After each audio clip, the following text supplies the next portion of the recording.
Gabriel Cyr. Je vais vous accompagner pour l'épisode d'aujourd'hui du podcast. Donc, avant de commencer, si vous n'êtes pas encore abonné, je vous donne une petite mission. Allez cliquer sur s'abonner dans le bas, cliquez sur la petite cloche pour être notifié la prochaine fois qu'il y a un podcast qui sort. On a eu beaucoup de nouveaux abonnés les derniers jours. On a vraiment plus de 300 abonnés maintenant. Donc, ça se passe super bien, puis on continue notre chemin vers les 1000 abonnés. Donc aujourd'hui, on va vous parler de quelques sujets, entre autres le Subaru Solterra. Il y a des journalistes qui ont pu mettre la main sur les premières versions de presse, donc ça c'est super intéressant. C'est un véhicule qui est, c'est soit on aime ou on n'aime pas, mais c'est aussi assez conservateur, puis bon, il y a des choses qui sont surprenamment positives, d'autres moins. On va parler de ça. Ensuite, on va parler des changements au programme Rouler vert, puis on va aller voir directement dans le budget du gouvernement du Québec qu'est-ce qu'il y en est. Il y a des trucs qui n'étaient pas très clairs, il y a des gens qui ont beaucoup de questions, puis c'est vrai que l'information n'est pas toute là, mais on va aller vous montrer comment aller chercher l'information juste là où elle a été publiée par notre gouvernement. Puis ensuite, je vais vous parler d'un choix un peu ridicule que j'ai fait. J'ai décidé d'acheter des pneus hors route pour mon RAV4, je les ai installés cette semaine. Ne vous inquiétez pas, je sais qu'il neige, mais au moins ils sont homologués pour l'hiver. Donc on va discuter de ça, voir c'est quoi mon expérience, puis est-ce que j'ai ruiné ma voiture. Ce sera peut-être pas un podcast qui est très long, mais on va y aller ensemble, puis on va regarder tout ça. Donc, le Subaru Solterra, probablement que c'est un véhicule que vous connaissez, vous en avez déjà entendu parler. C'est le petit frère Subaru du Toyota BZ4X. Donc, Toyota, dans les dernières années, ont fait quand même un certain nombre de partenariats avec d'autres constructeurs pour soit vendre sous la bannière Toyota des versions légèrement adaptées des véhicules de d'autres constructeurs, ou dans certains cas, pour offrir chez d'autres constructeurs des véhicules essentiellement fabriqués par Toyota. On peut citer quelques exemples. Par exemple, le Subaru BRZ, qui était le Toyota, le Sion FRS ici, Toyota GT 86 ailleurs, Toyota 86 maintenant. Donc, ça, c'est un véhicule, en fait, qui a été développé en partenariat avec Subaru. En fait, Subaru a fait la majorité du développement. C'est essentiellement un véhicule Subaru que Toyota avait la possibilité d'offrir dans sa gamme, parce que souvent, ça ne vaut pas nécessairement la peine pour un constructeur de se lancer dans le développement complet à lui seul d'un véhicule sport comme ça qui est à petit volume. Mais il y a eu d'autres exemples, en fait. On peut peut-être se rappeler des dernières versions de la Yaris, qui étaient en fait des Mazda 2. Donc Toyota s'était un peu lancé dans l'aventure en offrant la Yaris Berlin, qui était en fait une Mazda 2, à l'époque où Mazda offrait toujours la 2 en version familiale. Puis finalement, ben, la Yaris normale aussi, c'est devenu essentiellement une Mazda 2. Puis ça a évolué. Puis je pense qu'on va s'attendre à avoir plus de partenariats comme ça dans le futur. Dans le cas du Subaru Solterra, en fait, il s'agit d'un modèle qui est vraiment conçu par Toyota, le BZ4X, Beyond Zero 4 quelque chose. Puis le Solterra, mais c'est la version Subaru. Donc, c'est des véhicules qui vont être très similaires. Donc, à l'intérieur, par exemple, ça va être similaire à un véhicule Toyota. Au niveau des assistances à la conduite, ça va être les systèmes de Toyota. Donc, par exemple, le système EyeSight de Subaru avec 2 caméras stéréoscopiques ne sera pas disponible dans le Solterra. Pour ce qui est des statistiques, des chiffres, ben, le Solterra, en fait, il va avoir 2 moteurs symétriques, donc identiques à l'avant et à l'arrière, de 109 chevaux pour un total de 218 chevaux. Donc là, c'est certain que, comme on dit, ou comme ça s'est dit, que en fait, Subaru a été consulté pour la conception de la traction intégrale. Puis bon, évidemment, dans leur cas, généralement dans leur véhicule thermique, c'est une traction intégrale symétrique à prise constante. Donc en fait, si on regarde ça gauche-droite, le système est parfaitement symétrique, alors que typiquement, dans la plupart des véhicules à traction intégrale, qui ne sont pas des 4x4, il va y avoir des asymétries. Puis même dans les 4x4, en fait, il va en avoir. Donc, il va y avoir, par exemple, des cardans qui seront plus longs d'un côté, moins longs de l'autre. Puis ça, ben, ça peut... bon, ça fait une performance qui est peut-être pas parfaite, là, mais que la plupart du temps, on ne s'en rend pas compte. Mais c'est vrai que si vous avez un véhicule où, par exemple, le différentiel à l'avant est situé beaucoup plus d'un côté que de l'autre, puisqu'il est dans la transmission, ben, vous pouvez avoir... on dit du torque steer en anglais, là, par exemple, le cardan le plus court va transmettre un peu plus de couple. Puis le véhicule va avoir la tendance à tourner dans l'autre direction sous forte accélération. Subaru a toujours fait sans ça avec leur traction intégrale, puis bon, ils ont conseillé Toyota, semble-t-il. Ça paraît faible, 218 chevaux pour un véhicule électrique dans une version à traction intégrale. Ça va être même un peu moins dans les véhicules, dans les modèles traction. Puis effectivement, sur papier, ça a l'air poche, là, on va se le dire. Mais la réalité, c'est que ce véhicule-là va faire le 0,5 km/h en 6,2 secondes, ce qui est quand même très rapide pour 218 chevaux, là. Donc quand on regarde des véhicules électriques comme ça, il faut se remettre les choses en perspective. Là, c'est plus rapide que la plupart des modèles, par exemple, de véhicules électriques de base qui sont soit traction propulsion, qui ont 200 chevaux, que ce soit le ID4 ou des choses comme ça. Donc, ça va être en fait quand même plutôt rapide, presque aussi rapide que le RAV4 Prime qui fait 0 à 5,8 secondes avec ses 302 chevaux. Donc, à ce niveau-là, ça va être intéressant. Mais moi, ce que j'aime vraiment, vraiment beaucoup du Solterra, c'est que, en fait, il est beaucoup plus haut de terre, comme on dit en québécois, que la plupart des autres VUS électriques. Donc, si vous regardez, par exemple, un Mach-E, un Mach-E, ça a moins de garde au sol qu'une Mustang V8. Donc, la plupart des véhicules électriques ont une très faible garde au sol. Chez Tesla, c'est un peu controversé. Ils annoncent des chiffres qui sont déjà plutôt bas, puis les gens ils reçoivent leur véhicule, mesurent ça, puis ils réalisent que c'est encore plus bas que ça. Mais dans le cas du Solterra, on va avoir un peu plus de 20 cm de garde au sol. Puis en fait, là, ça va être similaire à ce qu'on retrouve sur, par exemple, un Crosstrek. Un Crosstrek, ça a une garde au sol qui est meilleure que, par exemple, un RAV4. Un RAV4, il y a 6,5 pouces de garde au sol, puis la plupart des modèles Subaru vont avoir 8,5 pouces. Puis dans le cas des modèles Wilderness, là, on rajoute un 2-3 cm de plus de garde au sol, que ce soit dans le Outback ou dans le Forester. Donc ça, je trouve ça vraiment intéressant.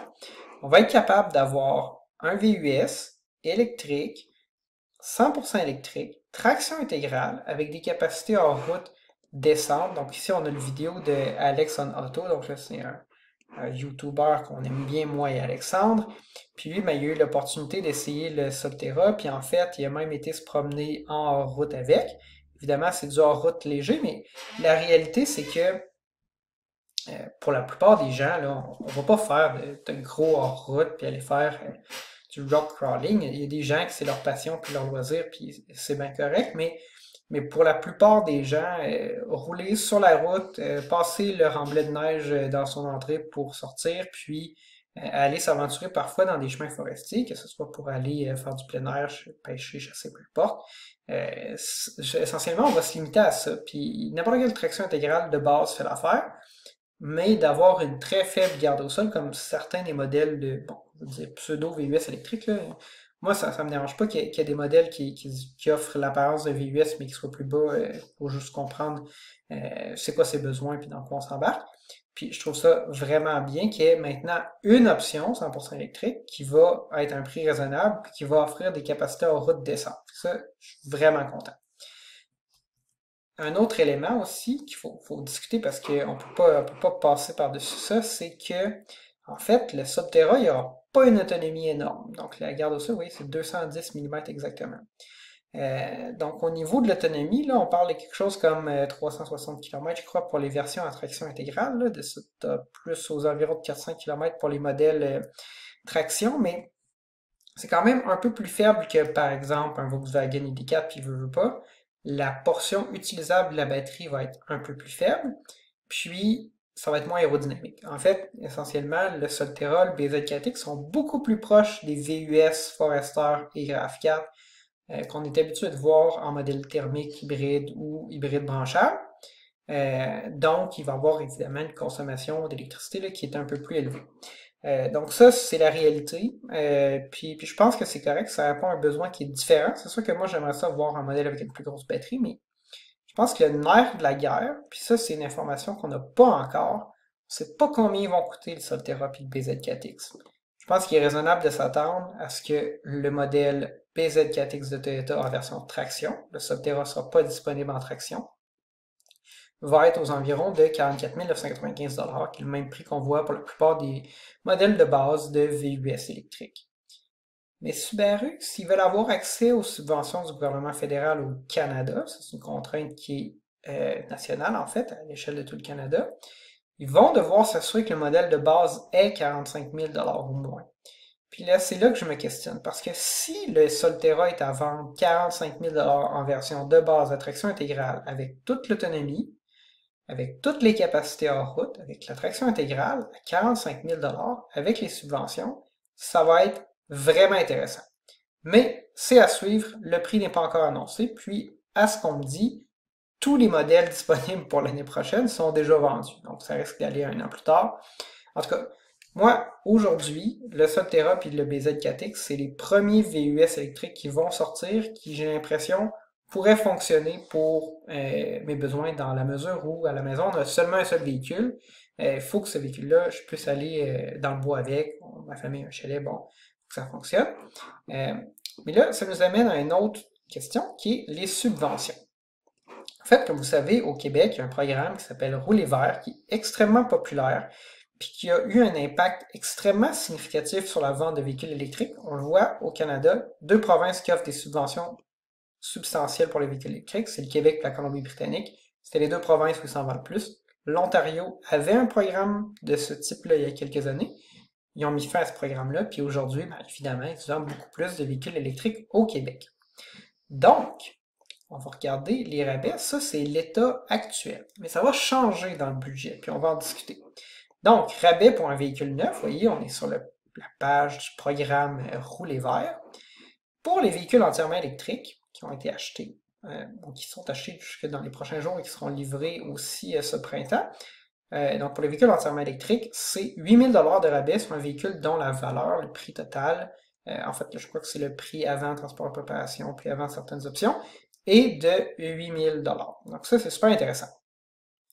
Pour les véhicules hybrides branchables, c'est là que c'est particulier, puis c'est là que ça va changer. En ce moment, c'est 4 000 ou 8 000 $ de rabais en fonction de la capacité de la batterie, mais vous voyez, il n'y a pas de valeur qui est affichée ici.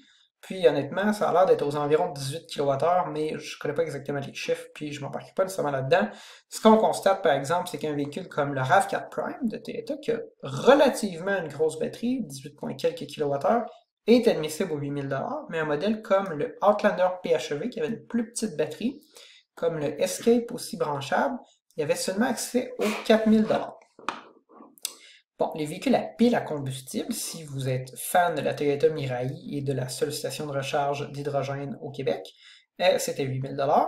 Les motocyclettes électriques, 2 000 $. Donc, puis pour les véhicules usagés, là, il y avait un 4 000 $ aussi. Puis là, on a entendu toutes sortes de choses dans les médias dans les derniers jours à propos de, en fait, bon, ça va être quoi, là, les nouveaux rabais. Puis il y a comme des flous, parce que c'est vrai qu'il n'y a pas beaucoup d'informations. Fait que là, ce qu'on va faire, c'est qu'on va aller dans Google, puis on va chercher exactement c'est quoi qui est écrit dans le budget. Donc, moi, j'ai pour mon dire que dans la vie, il faut chercher exactement ce qu'on veut sur Google si on veut avoir exactement ce qu'on veut. Donc, ce qu'on veut, c'est le budget 2022 à 2023 du gouvernement du Québec. Puis on ne veut pas trouver un article de presse, on veut trouver le budget lui-même. Fait qu'on va écrire ministère des Finances, parce que pas par grand monde cherche ça sur Google, puis ça devrait nous amener exactement à une publication du ministère des Finances. Vous voyez, plan budgétaire 2022-2023 est directement là. Donc on arrive, il y a 470 pages, évidemment vous n'avez pas besoin de regarder tout le document. J'ai fait mes recherches, donc on tape rouler vert, parce que c'est ça qu'on veut savoir, et boum! À la page F8 221 de 470, ben, on a les détails du programme Rouler vert. Bon, évidemment, ce qu'on dit, c'est qu'il va être reconduit, puis le gouvernement, pour refléter la réduction des coûts additionnels des véhicules électriques présents sur le marché par rapport à des modèles à combustion interne comparables, tout en favorisant l'acquisition de véhicules ayant une meilleure autonomie électrique et un meilleur potentiel de réduction. Donc, ce qu'on dit, c'est que les véhicules électriques coûtent de moins en moins cher par rapport aux véhicules à essence. Évidemment, c'est parce que le prix des voitures est devenu complètement fou. Puis le prix des voitures à essence aussi a augmenté. Mais bon, vous avez le droit à votre opinion. Donc, le 8 000 $, en fait, pour les véhicules neufs entièrement électriques, il change. Il devient 7 000 $ parce qu'on dit que l'écart se réduit. Puis, ben écoutez, un RAV4, il y a XLE, par exemple, traction intégrale, il y a 10 ans, ça coûtait 29 000 $. Puis aujourd'hui, ça coûte environ 10 000 $ de plus. Puis, c'est vrai que dans bien des cas, les modèles hybrides branchables ou électriques sont plus près des prix des véhicules thermiques.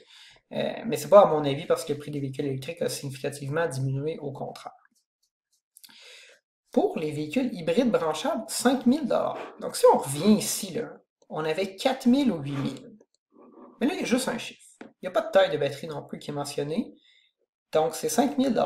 Puis là, je me questionnais, je me disais, mais est-ce que ça veut dire que ceux qui avaient 4000$ de rabais ont maintenant 5000$ de rabais? Puis, ben, plus j'y pense, plus c'est la seule interprétation que je peux me donner. C'est que plutôt que de mettre un critère sur la taille de la batterie, puis d'avoir deux niveaux de subvention, on va avoir un niveau de subvention qui va être le même pour tout le monde. Il va y avoir certains perdants, entre autres le RAV4 Prime, un de mes véhicules préférés sur le marché. 5000$ de rabais à partir de maintenant, ça c'est plutôt clair. D'autres modèles, comme le nouveau Outlander PHEV qui n'est pas encore disponible, passerait de 8000, il y aurait hypothétiquement 8000$ de rabais, il va en avoir 5000.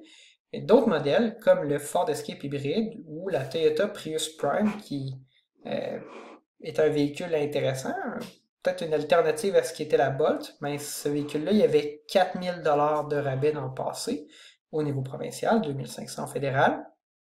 Ben, il devrait aller chercher en fait un 1000$. Puis, ce qui ne devrait pas changer, puisque ça n'a pas rapport avec le gouvernement du Québec, c'est les rabais au fédéral. Donc, un véhicule, par exemple, comme le RAV4 Prime, devrait conserver son 5000$ de rabais au fédéral. Le nouveau Outlander PHEV devrait aller chercher ce 5000$-là. Un véhicule comme la Prius Prime va conserver son rabais fédéral de 2500$. Donc, le rabais total pour une Prius Prime devrait passer de 6500$ à 7500$. Pour le RAV4 Prime, ça va passer de 13 000$ à 10 000$. Pour le Outlander PHEV qui avait dans le passé, dans la version 2022, 6 500$ de rabais, on peut s'attendre à avoir un 1000$ additionnel au provincial, 2 500$ additionnel au fédéral à cause de la taille de la batterie. Puis là, ça nous donne 10 000$ de rabais, effectivement, la même chose que le RAV4 Prime. Donc ça, c'est intéressant. Ben, c'est intéressant, ça veut dire que certains véhicules hybrides branchables, pour ceux qui avaient des plus petites batteries, qu'en fait, on gagne en subvention, puis ça, c'est quand même intéressant. Dernier sujet, bon, je conduis un RAV4. J'ai fait, dans les 2 dernières années, 2 crevaisons. En fait, un pneu endommagé puis une crevaison en roulant sur des chemins forestiers. Puis je me suis dit, bon, là, je me garde, je veux des pneus qui brisent pas. Fait que j'ai fait mes recherches. Il y a beaucoup de modèles, en fait, là, de pneus en route qui sont disponibles pour la taille de grandeur de pneus que j'ai, là, qui est 225-65 R17. C'est une grandeur qui est très commune dans les VUS compacts. Beaucoup de modèles, que ce soit un RAV4, un Outback, un Forester. Il y a beaucoup de modèles qui ont ces grandeurs de pneus-là. Puis, bien évidemment, il y a toutes sortes de prix de pneus. Là, je vous présente le site de pneusarabais.com. Là, je suis pas commandité, là, j'ai aucun avantage à faire ça. C'est juste que je trouve que c'est un bon site pour se donner une idée des prix, puis après ça vaut toujours la peine d'aller voir l'endroit où on fait poser nos pneus ou le magasin, ou par exemple, moi j'ai aussi appelé chez Costco pour voir c'est quoi les prix. Ça vaut toujours la peine de magasiner. Il n'y a pas une seule source fiable. Et des fois où j'ai acheté mes pneus au Costco, des fois où j'ai acheté mes pneus sur pneusarabais.com, en fonction d'exactement le modèle que je voulais, c'est pas tout qui était disponible partout, puis c'était pas toujours les mêmes prix. Donc en fait, ça vaut la peine de magasiner. Puis, dans les pneus hors route, le Saint Graal, le pneu le plus connu, c'est toujours le BF Goodrich All Terrain KO2. C'est comme le modèle le plus populaire de pneus hors route pour les VUS. Mais là, quand j'ai regardé les prix, 271$ du pneu, donc 1087$ plus taxes. Avant un petit rabais postal de 50$, je trouvais que c'était un peu cher.